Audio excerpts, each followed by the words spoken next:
ఈరోజు అసలు main theme అది.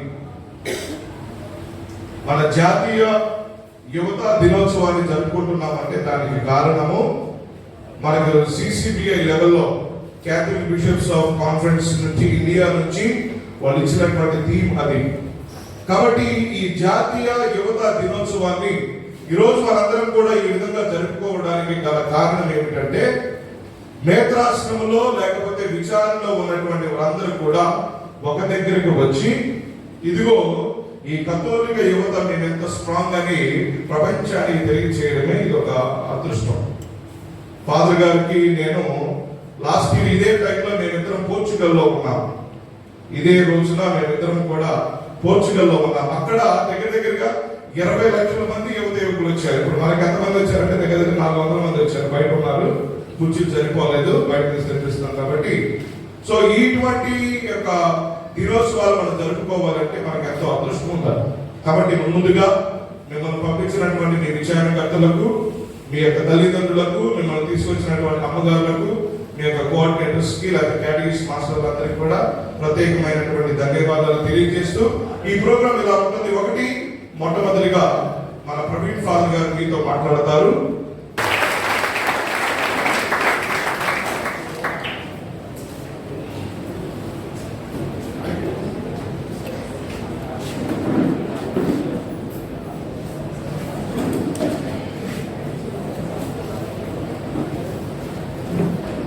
ప్రేమైనటువంటి యువతి యువకులారా, దేవుని బిడ్డలారా, ఈనాడు మనందరము కూడా విజయవాడ మేత్రాసనంలో ఉన్నటువంటి యువతి యువకులందరూ కూడా ఈ ప్రాంగణంలో గుమికూడి ఉన్నామంటే సాక్షాత్తు దేవుని కుమారుడు అయినటువంటి యేసు ప్రభు మనందరినీ ప్రేమిస్తూ ఈ యొక్క యువతా సదస్సుకు ఆహ్వానించి ఉన్నారు.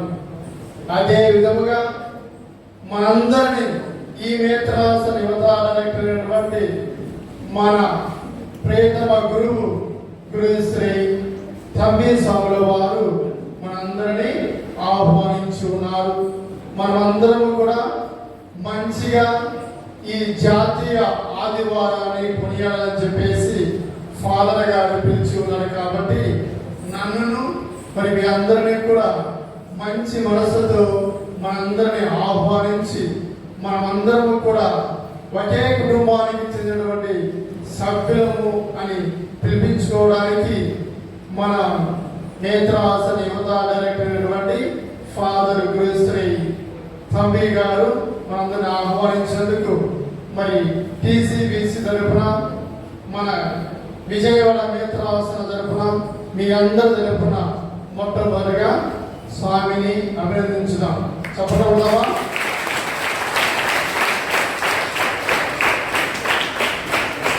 మీరందరూ ముసలి వాళ్ళ, కుర్రవాళ్ళ? సో ఎంతమంది ముసలి వాళ్ళు చెప్పండి.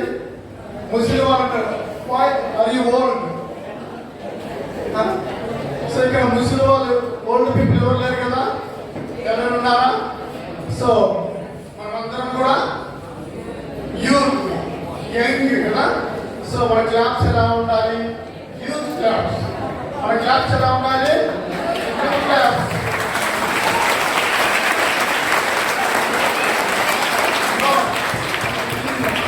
No rhythm, no rhythm. నేను నేర్పిస్తాను. 1 2 1 2 3 1 2.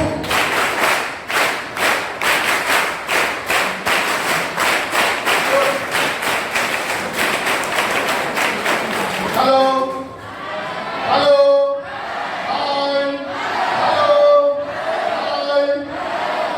మనమందరం ఎక్కడున్నాం? మనమందరం ఎక్కడున్నాం? ఎక్కడున్నాం?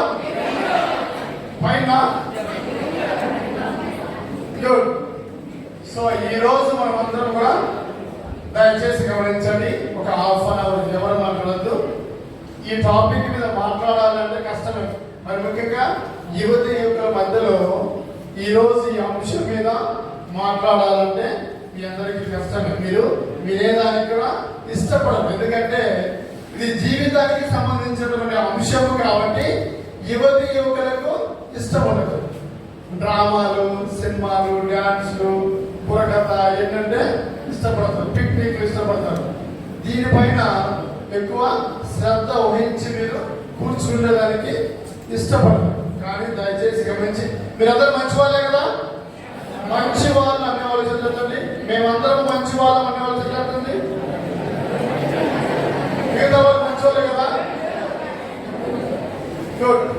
అంటే చాలా వరకు మంచి వాళ్ళు తక్కువ మంది ఉన్నారు, చెడ్డ వాళ్ళు ఎక్కువ ఉన్నారు ఇక్కడ. వాస్తవేనా?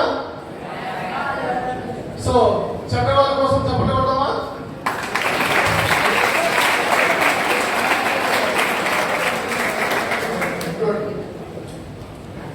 ఆ అంశం ఒకసారి చదువుదామా?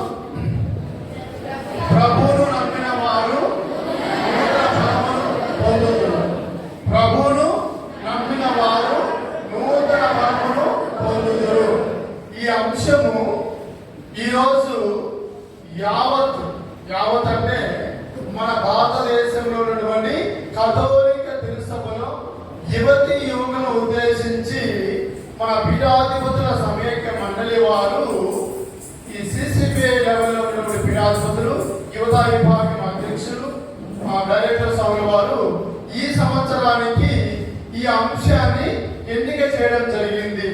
ప్రభువును నమ్మిన వారు నూతన బలమును పొందుదురు. ఇక్కడ ప్రభువును నమ్మని వారు ఎవరు? ప్రభువును నమ్మని వారు ఎవరు ఉన్నారా? సో మీరందరూ, మీరును నేను ప్రభుని నమ్మి ఉన్నాం కాబట్టి మనమందరూ కూడా నూతన బలాన్ని పొంది ఉండాలి. మరి పొందామా? నూతన బలాన్ని పొందలేదా? జ్ఞానస్నానం ద్వారా పొందారు, దివ్య సప్రసాదం ద్వారా పొందారు, ఇంకా భద్రమైనటువంటి అభ్యర్థుల ద్వారా ప్రభు యొక్క నూతన అనుగ్రహము, బలమును, శక్తిని మనం పొంది ఉన్నాం. కానీ ఈ పొందినటువంటి ఈ యొక్క శక్తి ఆ రోజుకి, ఆ నెలకు, ఆ సంవత్సరానికే ఆగిపోకూడదు. జీవించిన కాలమంతయు ప్రభు యొక్క ఈ నూతన బలమును పొందడానికి మనమందరం కూడా ఈ ప్రపంచంలో, ఈ యొక్క భూమి మీద మన ప్రయాణాన్ని కొనసాగిస్తూనే ఉన్నాము. ప్రేమైనటువంటి యువతి యువకులారా, దేవుని బిడ్డలారా, అందుకే మనమందరము ఈ లోకంలో మనకంటే ముందు ఎందరో మహనీయులు, మహానుభావులు, ప్రవక్తలు, రాజులు, రాజకీయ నాయకులు, మరి ఎందరో మంచి మంచి కార్యాలు చేసిన వారు జన్మించారు. కానీ చివరికి ఏమైపోయారు? ఆ సమయము, సందర్భం వచ్చినప్పుడు ఈ కాలగర్భంలో కలిసిపోయారు. కానీ అందులో కొంతమందిని మాత్రమే మనము గుర్తు తెచ్చుకుంటూ ఉన్నాం. ఉదాహరణకు మదర్ తెరేసా కావచ్చు. మదర్ తెరేసా గారు జన్మించింది. ఆమె ఎందుకు గుర్తు తెచ్చుకుంటూ ఉన్నాము? ఆమె ఎందుకు స్మరించుకుంటూ ఉన్నాము? ఆమె ఎందుకు పదే పదే మనము ఆమె వలె జీవించాలని చెప్పేసి చాలా మంది చాలా సందర్భాలలో ఆమె గురించి చెప్పి ఉన్నారు. వాస్తవమా? అంటే అర్థం ఏంటి?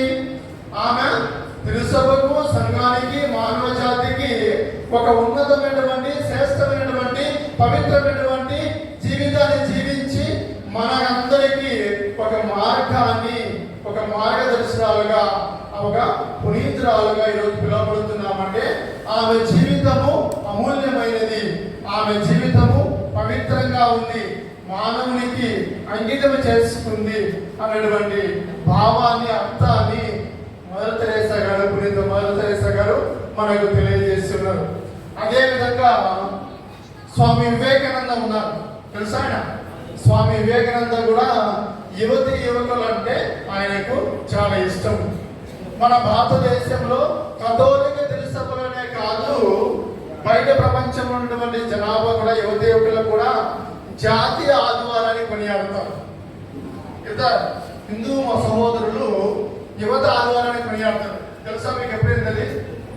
ఎప్పుడు?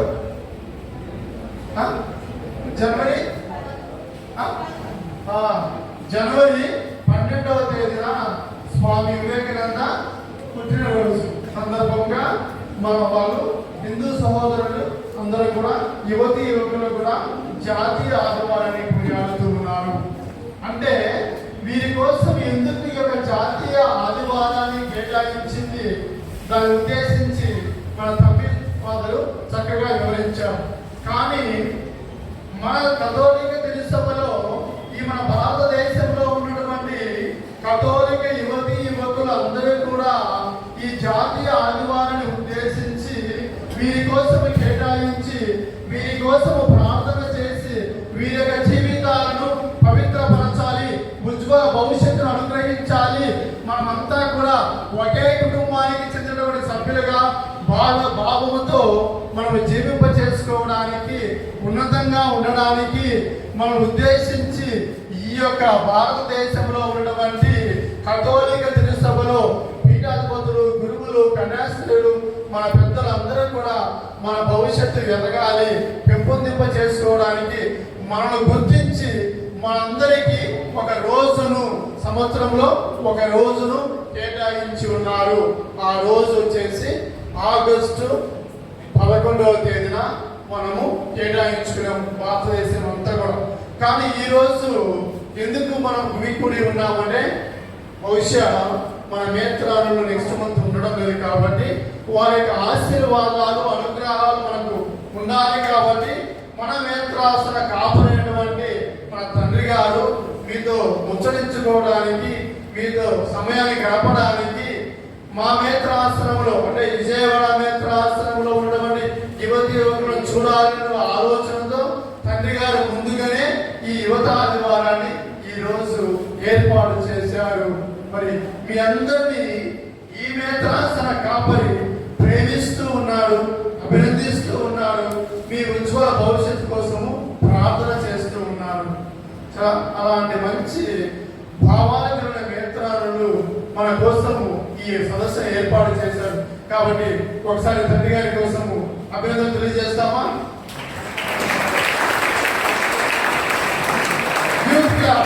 No, you are like a old people. I don't want to see you as a old people. I want to see you as a young blood, young blood. So give the youth club 1, 2, 1, 2, 3, 1, 2. Good. So మరి ఈ లోకంలో అందరూ మహానుభావులు జన్మించారు, అందరూ కూడా కాలగర్భంలో కలిసిపోయారు. ఇది వాస్తవమేనా? కానీ మన యేసు ప్రభు ఎవరు? యేసు ప్రభు ఎవరు? దేవుని కుమారుడైనటువంటి పవిత్రమైనటువంటి పావన మూర్తి మన యేసు ప్రభు.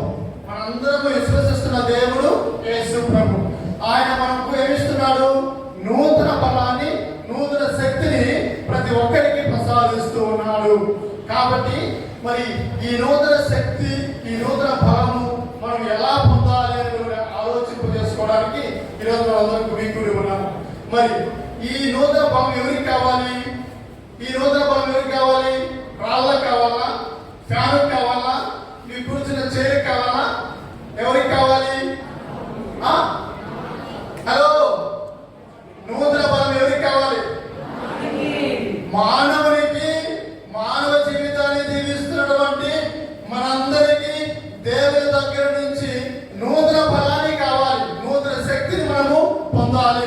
కాబట్టి ఈ నూతన బలాన్ని పొందాలి అంటే దేవుడు మానవునికి ఒక ఉన్నతమైనటువంటి, శ్రేష్టమైనటువంటి, ఒక పవిత్రమైన జీవితాన్ని జీవింప చేసుకోవడానికి దేవుడు కేవలము మానవునికి మాత్రమే ప్రసాదించాడు. ఇది వాస్తవమా? ఈ సృష్టిలో జంతువులు ఉన్నాయి, పక్షులు ఉన్నాయి, కుక్కలు ఉన్నాయి, నక్కలు ఉన్నాయి. కానీ వాటితో పాటు మనము కూడా జీవిస్తూ ఉన్నాము. కానీ మన జీవిత విధానం వేరు, పక్షుల జీవిత విధానం వేరు, జంతువుల జీవిత విధానం వేరు. దానికి కారణం ఏమిటి? దేవుడు మనందరినీ తన రూపురేఖలో సృష్టించి, తన యొక్క బిడ్డలుగా సృష్టించి, తన శ్వాసను ఊది మనందరికీ వివేకాన్ని, మమకారాన్ని, ప్రేమను, సహనము, దయ, శాంతి, సమాధానము ఏ విధంగా యేసు ప్రభు జీవించడం, ఆ సద్గుణాలు ఏ విధంగా తండ్రి దేవుని దగ్గర నుంచి పొందినటువంటి ఆ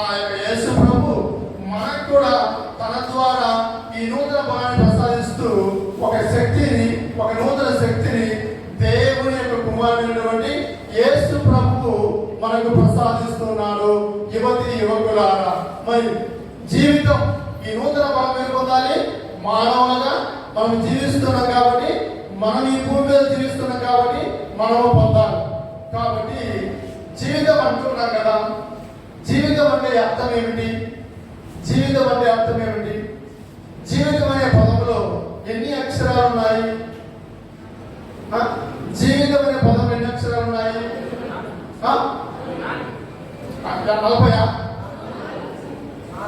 40 ఓకే.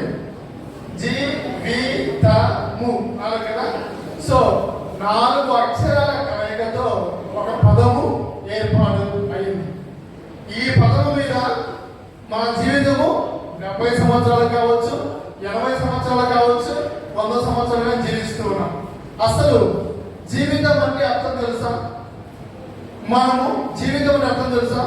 మనం ఎందుకు జీవిస్తూ ఉన్నాము, ఎవరి కోసము జీవిస్తూ ఉన్నాము, మన జీవిత ప్రయాణం ఎలా ఉందని చెప్పేసి మీరు ఎవరైనా ఆత్మపరిశీలన చేసుకున్నారా? ఆత్మపరిశీలన చేసుకున్నారా? యువతి యువకుల మన జీవితము ఎలా ఉంది, మనం ఎవరి కోసం జీవిస్తున్నాము, ఎందుకు జీవిస్తూ ఉన్నాము, మన జీవిత ప్రయాణం ఎలా ఉంది అని చెప్పేసి ఏనాడైనా మీరు ఆలోచించుకున్నారా? బహుశా మీ అందరికీ ఇక్కడ ఉండే వాళ్ళందరూ 17-18 సంవత్సరాల వయసు మితి మీదే ఉన్నారు కదా, మరి ఆలోచించారా? కాబట్టి అందుకే ఈ నూతన బలాన్ని పొందబోతున్న మనందరికీ క్రీస్తునాథుడు యేసు ప్రభువు మన జీవితాలను ధన్యం కావడానికి, జీవితం యొక్క రహస్యాన్ని వెల్లడి చేసుకోవడానికి ఒక నిగూఢ రహస్యాన్ని ఆ క్రీస్తు ప్రభువు ఈనాడు మనందరికీ తెలియజేస్తూ ఉన్నాడు. జీ అంటే జీవితము, వి అంటే విశాలమైన భూమిలో, తా అంటే తపస్సు చేస్తూ, ము అంటే ముందుకు కొనసాగించాలి. దేవుడు ఈ మానవునికి ఈనాడు ఈ యొక్క సంఘంలో, ఈ నేత్రాసనంలో ఉన్నటువంటి యువతి యువకులకు ఈ జీవితాన్ని ఎందుకు ప్రసాదించాడు ఈ ప్రపంచంలో అంటే, ఈ విశాలమైన ప్రపంచంలో ఈ యొక్క నూతన జీవితాన్ని, నూతన బలాన్ని పొందాలంటే మీరందరూ జీ అంటే జీవితము, విశాలమైన భూమిలో తపస్సు చేస్తూ ముందుకు కొనసాగించాలి. ఎలాంటి తపస్సు చేయాలి? మీరందరూ ఏమంటారు? ప్రభు, తపస్సు చేస్తూ ముందుకు కొనసాగించాలి. సో మీరందరూ ఎప్పుడు ఈ వయసులో యువతి యువకులుగా, దేవుని బిడ్డలుగా, దేవునికి సన్నిహితులుగా ఉన్నటువంటి మీరందరూ మరి ఈ యొక్క సమయంలో, ఈ వయసు కలిగిన మీరు ఎలాంటి తపస్సు చేయాలి? ఎలాంటి తపస్సు చేయాలి? హలో, ప్రార్థన చేయాలా? Okay, good. ప్రార్థన చేయాలి. ఇంకా ప్రార్థన ఒకటే చేయాలా? తపస్సు అంటే మీకు ఒక ఉద్దేశం ఉంది, మీకు ఒక గోల్ ఉంది. ఆ గోల్ కోసం మీరేమనుకుంటున్నారు? కలెక్టర్ కావాలనుకున్నారు, ఎంఆర్ఓ కావాలనుకున్నారు, టీచర్ కావాలనుకుంటున్నారు. దానికోసము మీరందరూ కూడా తపస్సు చేయాలి. ఎలాంటి తపస్సు చేయాలి? ఆ గోల్ కోసము సంతోషంతో, ఆనందంతో, పట్టుదలతో, కృషితో మీరు తపస్సు చేయాలి. యేసు ప్రభువు కూడా తపస్సు చేశాడు. 40 రోజులు ధ్యానం చేసి, తపస్సు చేసి, ఉపవాసం ఉండి తర్వాత వచ్చి ఏం చేశాడు? రోమా సామ్రాజ్యము ఆయన హింసిస్తూ ఉంటే, కొడుతూ ఉంటే, సిలువ ఆయన పైన వేసినప్పుడు ఆ సిలువను మోసుకోవడానికి, భరించడానికి, అవమానాలను, ఇక్కట్లను, ఇబ్బందులను ఉండి వేసిన భరించడానికి ఆ శక్తి ఎలా వచ్చింది? 40 రోజులు అంటే ఆ 40 రోజులు కూడా ఆయన ఉపవాసం చేశాడు కాబట్టి, తపస్సు చేశాడు కాబట్టి, ఆ మహోన్నతమైనటువంటి శక్తి ఆయన పైన ఆవరించింది కాబట్టి ఆ రోమా సామ్రాజ్యము ఆయన్ను అసలు చాలా హింసించింది. ఆ హింస కూడా భరించే శక్తి తట్టుకోగలిగాడంటే ఆ దేవుని శక్తి. కాబట్టి మీరు కూడా మీ యొక్క జీవితంలో ఒక ఉన్నతమైనటువంటి బిడ్డగా ఎదగాలి, మీరు ఒక ఉజ్వల భవిష్యత్తు కావాలి అంటే మీరందరూ కూడా తపస్సు చేయాలి.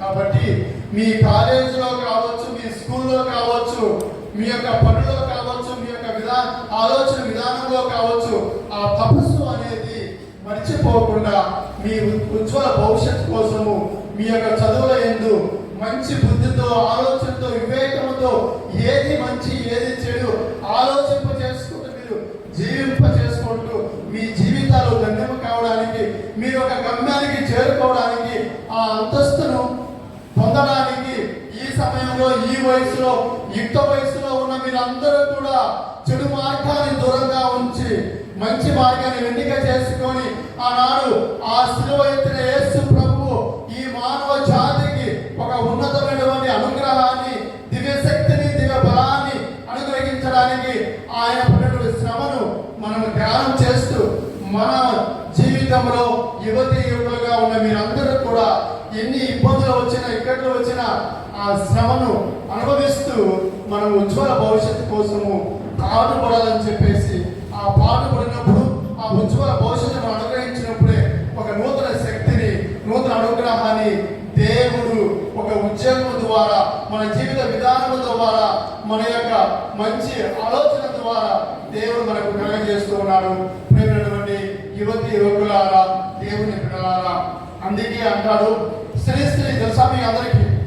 శ్రీశ్రీ అంటాడు, యువతరము స్థిరమెత్తితే నవతరము గెలవిప్పితే ఈ లోకమే మారిపోదా, చీకటే మాసిపోదా అని చెప్పేసి శ్రీ శ్రీ శ్రీ చాలా చక్కగా అంటాడు.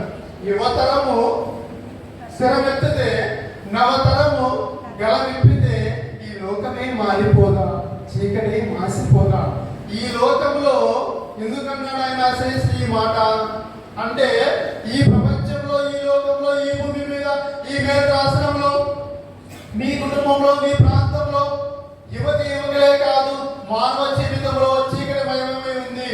కాబట్టి ఈ చీకటిని వెలిగించాలి అంటే, ఈ సత్యముకు సత్యపిల్లగా వెలగాలంటే, అసత్యాన్ని మనము రూపుమాపాలి అంటే, మనమందరం కూడా శ్రమ ఎత్తాలి, గెలము విప్పాలి, న్యాయం కోసం పోరాడాలి, సత్యము కోసం నిలబడాలి అనేటువంటి ఆలోచనతో, తపనతో ఈ శక్తి, ఈ సామర్థ్యము కేవలము ఈ ప్రపంచంలో ఉన్నటువంటి యువతకు ఉంది.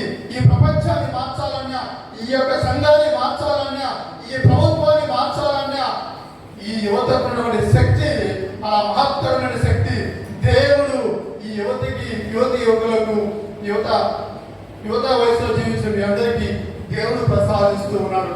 కాబట్టి మనందరికీ అలాంటి శక్తి పొందిన మనమందరము మరి దాన్ని ఉపయోగించుకుంటున్నామా, దాన్ని దుర్వినియోగం చేసుకుంటూ ఉన్నామా? ఒకసారి మీరందరూ కూడా ఆత్మ పరిశీలన చేసుకోవాలి. ప్రేమైనటువంటి సహోదరి సహోదరులారా, దేవుని బిడ్డలారా, యువతి యువకులారా, మరి ఒక అమ్మాయికి కానీ ఒక అబ్బాయికి కానీ అన్యాయం జరుగుతూ ఉంది. కాలేజీలో కావచ్చు, సంఘంలో కావచ్చు, మరి ఏనాడైనా మీరు ముందుకు వచ్చి నిలబడి ఇది అన్యాయము అని చెప్పేసి మాట్లాడిన సందర్భం ఉందా? మీ గలం ఇప్పారా? మరి అలా ఇప్పకపోతే మనమందరం కూడా దేవుని బిడ్డలము నూతన శక్తిని, నూతన బలాన్ని మనం పొందలేము. ప్రేమైనటువంటి సహోదరి సహోదరులారా, యువతి యువకులారా, కాబట్టి అందుకే శ్రీ అంటాడు, యువతరము శ్రమెంత అంటే ప్రపంచంలో ఏమి జరుగుతుందో చూడాలి. మీ తల ఎత్తి కన్ను చూపాలు చూసి ఈ ప్రపంచంలో ఏమి జరుగుతుంది, ఎక్కడ చెడు జరుగుతుంది, ఎక్కడ మంచి జరుగుతూ ఉంది, దాన్ని ఆలోచింప చేసుకుని ఈ శ్రమ ఎత్తి, ఈ శ్రమతో పాటు ఈ గెలము కూడా గెలమింపాలంటే మీ మీరు వాయిస్ అవుట్ చేయాలి. ఇది అన్యాయం అని చెప్పేసి అరికట్టాలి. యేసు ప్రభు రోమా సామ్రాజ్యాన్ని మీరు చేస్తుంది అన్యాయం అని చెప్పేసి అరికట్టలేదా? మౌనంగా అరికట్టలేదా? నేనే మార్గము, నేనే సత్యము, నేనే జీవం అని చెప్పేసి యేసు ప్రభు పలికాడు కదా. ఆయన సత్యానికి సాక్ష్యం పలుకుతూ ఉన్నాడు, నీతికి, నిజాయితీకి, ధర్మానికి సాక్ష్యం పలుకుతూ ఉన్నాడు. మరి మనం ఈ సంఘంలో, ఈ ప్రపంచంలో, ఈ భూమి మీద జీవిస్తున్న మీరందరూ న్యాయబద్ధంగా జీవిస్తూ ఉన్నారా? నిజాయితీగా జీవిస్తూ ఉన్నారా? అబద్ధాలు ఆడకుండా జీవిస్తూ ఉన్నారా? నిజాయితీగా జీవిస్తున్నారా? మీరు ఇంట్లో అమ్మ నాన్న డబ్బులు తీసుకొని కాలేజీకి వెళ్ళమంటే సినిమాకి వెళ్తారు, పిక్నిక్ వెళ్తారు. అమ్మాయిని తీసుకొని గర్ల్ ఫ్రెండ్ తీసుకొని ఏం వెళ్తారు? గర్ల్ ఫ్రెండ్ తీసుకుంటారు. అమ్మాయి ఏమో బాయ్ ఫ్రెండ్, బాయ్స్ ఏమో గర్ల్ ఫ్రెండ్ తీసుకొని పిక్నిక్ వెళ్తారు. కాబట్టి ఇది న్యాయబద్ధంగా జీవించారా? లేదు. న్యాయబద్ధమైనటువంటి జీవితాన్ని, ఇది కాలేజీ సమయం అంటే కాలేజీ సమయం, ఇది హాలిడే పిక్నిక్ అంటే పిక్నిక్, ఇది ఆదివారము మనం చర్చికి వెళ్ళాలంటే చర్చికి వెళ్ళాలి. కానీ మీరు ఆ విధంగా, చాలా మంది మీరు ఆ విధంగా చేయలేదు. కాబట్టి మన భవిష్యత్తు, మన ఉజ్వల భవిష్యత్తు మనమే పాడు చేసుకుంటూ ఉన్నాము. మరి ముఖ్యంగా కథోలిక సభలో ఈ యువతి యువకులకు మేత్రాసన వయసు మరి రీజనల్ ప్రకారంగా జాతీయ పరంగా ఎన్నెన్నో కార్యక్రమాలు మీకు ఉజ్వల భవిష్యత్తును సక్రమైన మార్గంలో న్యాయబద్ధంగా జీవించడానికి గురువులు కన్యాశ్రయులు పీఠాధిపతులు ఉపాధ్యాయులు తల్లిదండ్రులు అందరూ కూడా మీకు ప్రబోధిస్తూ ఉన్నారు, ఒక చక్కటి మార్గాన్ని చూపిస్తూ ఉన్నారు. కానీ మీరు దాన్ని తెలుసుకోలేకపోతున్నారు. పేరునటువంటి యువతి యువకులారా, ఇప్పుడు మీకు ఈ కష్టము తెలియదు, ఈ భారము తెలియదు. కొన్ని సంవత్సరాల తర్వాత ఆ సమయము ఆ సందర్భాన్ని నేను వేస్ట్ చేసుకున్నాను, దుర్వినియోగం చేసుకున్నాను, చక్కగా జీవించాలని చెప్పేసి తర్వాత మీరు ఆలోచిస్తే లాభము లేదు. కాబట్టి ఈ సమయంలో ఈ యుక్త వయసులో ఉన్న మీరందరూ కూడా మీరు ఏ వయసులో ఏమి చేయాలో అది గ్రహించి మీరు చేయాలని ప్రభు ఈ యొక్క జాతీయ ఆదివారం రోజున ఉత్సాహంతో ఆనందంతో సంతోషంతో నూతన బలాన్ని దేవుడు మీకు ప్రసాదించడానికి సిద్ధంగా ఉంటూ ఉన్నాడు. ఆ బలము ద్వారా ఈ ప్రపంచంలో మీరందరూ అనుకుంటే సెకండ్లలో ఈ యొక్క బిల్డింగ్ పడగొట్టే శక్తి దేవుడు మీకు అనుగ్రహించాడు. అంత శక్తి ఉంది మీలో. మీరందరూ అనుకుంటే ఒక హాఫ్ అన్ అవర్లో పిండి పిప్పి చేస్తారు. ఈ బిల్డింగ్ మొత్తం కూడా హాఫ్ అన్ అవర్లో పిండి పిప్పి చేయొచ్చు. అలాంటి శక్తి మీకుంది. మీకున్న శక్తి నాకు లేదు, నాకున్న శక్తి మా నాన్నకి లేదు. అంటే అలాంటి గట్టి పట్టుదల, ఆ ధైర్యము, ఆ శక్తి, ఆ సామర్థ్యము దేవుడు మీకు ప్రసాదించాడు. కాబట్టి అంటే అర్థమేమని పడగొట్టమని కాదు, మీ యొక్క జీవితాలను మీరు ఏం చేయాలి? నడుము బిగించి కంకణం కట్టి మీరు పటిష్టంగా బలపడాలి అన్నమాట. ఇట్లా సాంఘిక పరంగా బలపడాలి, మతపరంగా బలపడాలి, నైతిక పరంగా బలపడాలి, మరి ముఖ్యంగా ఫిజికల్ గా మీరు కూడా బలపడాలని చెప్పేసి తిరుసభ మిమ్మల్ని అన్ని విధాలుగా పోషిస్తూ మీకు మంచి మార్గాన్ని ఏర్పాటు చేస్తూ ఉంది. ప్రేమైనటువంటి యువతి యువకులారా, దేవుని బిడ్డలారా, కాబట్టి మీకు ఈ వయసులో మీకు అర్థం కాకపోవచ్చు, కానీ దాన్ని అర్థం చేసుకోండి. అందుకే బైబిల్ దగ్గర ఉన్నాయా? సామెతల గ్రంథము 6వ అధ్యాయము 16-17 వచ్చిన చదువుతారా? సామెతల గ్రంథము 6వ అధ్యాయము 16-17 వచ్చిన.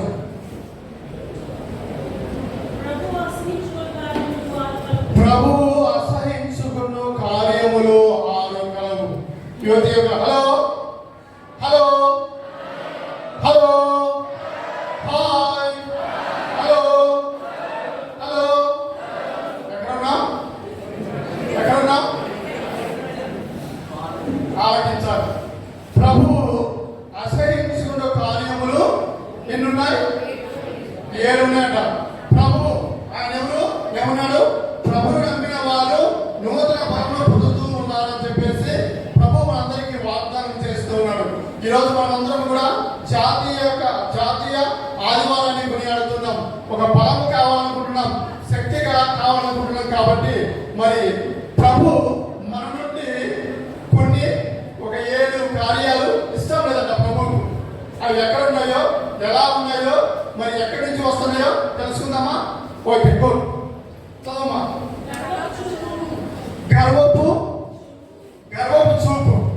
ఈ గర్వపు చూపు ఎక్కడ ఉన్నాయి? ఆకాశంలో ఉన్నాయా? చెట్ల మీద ఉన్నాయా? భూమి మీద ఉన్నాయా? ఎక్కడ ఉన్నాయి? గర్వపు చూపు ఎక్కడుంది? మనలో నీకు కనిపిస్తాయా? నీ కళ్ళు నీకు కనిపిస్తాయా? నీ కళ్ళు నువ్వు అద్దంలో చూసినప్పుడు, నువ్వు ఫోన్లో చూసుకుంటే నీ కళ్ళు కనిపిస్తాయి. కానీ నీ కళ్ళు నీకు కనపడవు కాబట్టి కళ్ళు నీతో ఉన్నాయన్నమాట. సో ఈ గర్వపు చూపు దేవునికి ఇష్టం లేదంట. అంటే అర్థమేమని? నీ కళ్ళు ఏమంటున్నావు? గర్వంతో, అహంకారంతో నువ్వు ఇతరులను చూస్తూ ఉన్నావు. అదే విధంగా నీకున్నటువంటి ఈ యొక్క స్థితిని బట్టి నువ్వు ఈ యొక్క నేత్రాల ద్వారా మంచిని చూసి మంచిని చేయమని ప్రభు కోరుతూ ఉన్నాడు. చూసారా? కాలేజీలో వీళ్ళందరూ ఏం చేస్తూ ఉంటారు? ఆడ ఒక అట్టిపండు తొక్క పడిపోయింది, బుక్ పెట్టి పడిపోయింది. అది చూస్తూనే ఉంటారు. నేను టిప్ టాప్లో ఉన్నా, నా అందం ఏంది, నా చందం ఏంది, నా విధం ఏంది, నేను మా నాయన టీచరు, ఎమ్మెల్యే కొడుకును, నాకు డబ్బు ఉంది, నేను ఊరికే తీయాలని చెప్పేసి ఇస్తాను అని చెప్పేసి వెళ్ళిపోతాం. అర్థమేముంది? నీకు దేవుడు పొరపాటున ఏదో దరిద్రపాలు వేశారు అనుకోకుండా తను తొక్కితే ఏమైపోతారు? పడిపోతారు కదా. మరి దేవుడు నీకు చూపించాడు. ఎందుకు చూపించాడు? నువ్వు మంచి చేస్తావనే ఆలోచనతో నీకు దేవుడు మంచి చేయడానికి, మంచిని చూడడానికి, ఈ ప్రపంచాన్ని చూడడానికి పవిత్రమైనటువంటి నేత్రాలు దేవుడికి ఎన్ని కళ్ళు ఉన్నాయి? రెండే ఉన్నాయి. మనకి ఎన్ని ఉన్నాయి? రెండే ఉన్నాయి. దేవుడు మంచిని చూసినప్పుడు మరి మనం ఎందుకు మంచిని చూడలేకపోతున్నాం? కాబట్టి మంచిని చూసి మంచి చేస్తే దేవుడు ఇష్టపడతాడు. కాబట్టి ఈ కళ్ళు గర్వపు అహంకారంతో మనము గర్వపు చూపు చూడగలం. ఈ ఉంటే ఈ విధంగా చూస్తే దేవునికి ఇష్టం లేదు. ఎందుకు ఇష్టం లేదు? కాబట్టి ప్రభు దగ్గర నుంచి మనం నూతన ఫలాన్ని పొందలేకపోతున్నాం. కాబట్టి ప్రేమైనటువంటి యువతి యువకులారా, అన్నదమ్ములారా, అక్క చెల్లెలారా, గర్వము అహంకారము తర్వాత అబద్ధములు ఆడు నాలుక. నేనేం చెప్పడం లేదు, బైబిల్లో నుంచే యేసు ప్రభు అంటాడు, దేవునికి అబద్ధములు ఆడే నాలుక ఇష్టం లేదంట. కాబట్టి ఎవరు అబద్ధాలు ఆడాల్సిన అవసరం లేదు. అందుకే యేసు ప్రభు కదా, నేనే సత్యము, నేనే జీవము, నేనే మార్గము. కాబట్టి మీకు ఏమి కాదు, ఏ సందర్భంలో ఏ సమయంలో కూడా అబద్ధాలు ఆలోచించడం అవసరత మనకు లేదు. మనం క్రీస్తుని విశ్వసిస్తూ ఉన్నాము, క్రీస్తుని నమ్ముతూ ఉన్నాము. కాబట్టి మనము అబద్ధాలు ఆలోచన అవసరం కాదమ్మా. నిర్దోషులు చంపు చేతులు, యేసు యొక్క చేతులు 10 మందికి, యావత్ ప్రపంచానికి మంచి చేసింది. కాబట్టి యువతి యువకులుగా, దేవుని బిడ్డలుగా మీరందరూ కూడా మంచి చేయాలని చెప్పేసి యేసు ప్రభు కూడా కోరుతూ ఉన్నాడు. కాబట్టి మనం మంచి కార్యాలు చేయాలి. తర్వాత కుట్రపడు హృదయం. ఈ హృదయంలో కుళ్ళు, పగ, ఈర్ష్య, పగ, ద్వేషం అనేటువంటిది మనలో ఉండకూడదు. ఒక పాప మంచిగా చదువుతూ ఉంటే ఏదో ఒక విధంగా ఆ పాప కానీ బాబు పైన కానీ క్యారెక్టర్ అసాసినేట్ చేస్తారు. వేరే విషయాలు మాట్లాడుతూ క్యారెక్టర్ అసాసినేట్ చేస్తూ ఉన్నాం. అంటే ఇది ఎక్కడి నుంచి కలుగుతూ ఉంది? హృదయం నుంచే కలుగుతూ ఉన్నది. కాబట్టి మన హృదయము, యేసు యొక్క హృదయము మంచి హృదయము. కాబట్టి మనం కూడా అందరంగా మంచి హృదయంతో, మంచి భావాలతో, మంచి ఆలోచనతోనే జీవించాలి. యేసు ప్రభువును చూసి మనం జీవించమని, యేసు యొక్క హృదయము విశాలమైనటువంటి హృదయము, పవిత్రమైన హృదయము. ఆ నూతన శక్తిని పొందాలంటే యేసు ప్రభు వల్లే మనం కూడా జీవించమని ప్రభు కోరుతూ ఉన్నాడు. చూసారా, చెడు చేయడానికి పరుగుడు పాదాలు. ఈ పాదాలు స్వామి, నువ్వు కాలేజీకి వెళ్ళడానికి మమ్మీ డాడీ పంపిస్తే మీరేమో సినిమాలకు, డ్రామాలకు వెళ్తున్నారు. కాబట్టి మంచి చేయడానికి మాత్రమే ఈ పాదాలను మనము ఉపయోగించాలి, చెడుకు మాత్రము ఉపయోగించుకోవద్దని చెప్పేసి ప్రభు కోరుతున్నాడు. కాబట్టి ఈ సమయమున నేనేమంటున్నాడు, సమయము లేదు కాబట్టి ఫాదర్ లేట్గా ప్రారంభించాం కాబట్టి వెయిట్ చేస్తూ ఉన్నాడు. ఈ నూతన బలాన్ని పొందాలి అంటే, ప్రభు నమ్మిన వారు నూతన బలాన్ని పొందాలంటే మనము ఈ నేత్రాల ద్వారా, నాలుక ద్వారా, చేతుల ద్వారా, ఈ పాదాల ద్వారా అవి ఎక్కడో లేవు, మీలోనే ఉన్నాయి. ఇవి దేవుని మహిమాన్వితం ఉపయోగిస్తూ మీ మంచి కోసం ఉపయోగిస్తే దేవుడు మీ అందరికీ నూతన బలాన్ని, నూతన శక్తిని ప్రసాదిస్తారని చెప్పేసి ఈ జాతీయ ఆదివారం రోజున దేవుడు మీ అందరిని ఉద్దేశించి ఈ పవిత్రమైనటువంటి ఈ రోజున, ఈ దినమున పవిత్ర సందేశాన్ని దేవుడు మీకు యువతి యువకులకు ప్రసాదిస్తూ ఉన్నాడు. ప్రేమైనటువంటి సహోదరి సహోదరులారా, యువతి యువకులారా, దేవుని బిడ్డలారా, కాబట్టి ఈ శక్తిని మనం పొందాలంటే ఈ రోజు సామెతల గ్రంథము ఈ 6వ అధ్యాయము 16-17 వచనంలో యేసు ప్రభు ఏదైనా దేవుడు ఏదైనా సెలవించాడో వారి ప్రకారం మనం జీవిస్తే ఆ నూతన బలాన్ని మనం పొందుతాము. తద్వారా మన జీవితము పదిలమవుతూ ఉంది. జీవితము 30 60 100 ఫలిస్తూ ఉంది. ఒక మంచి క్రైస్తవ బిడ్డగా వెతికి ఉన్నతమైనటువంటి, శ్రేష్టమైనటువంటి ఒక పౌరునిగా నువ్వు జీవితాన్ని జీవింపజేసుకొని మంచిగా ఉండాలని దేవుడు మీ అందరినీ కోరుతూ ఉన్నాడు. కాబట్టి మీ అందరికీ ఈ అవకాశం ఇచ్చిన మేత్రాసన డైరెక్టర్కు, మన మేత్రాసన కాపుని చెప్పినటువంటి తండ్రి గారికి, మరి మీ అందరికీ కూడా హృదయపూర్వక ధన్యవాదాలు తెలుస్తున్నాను.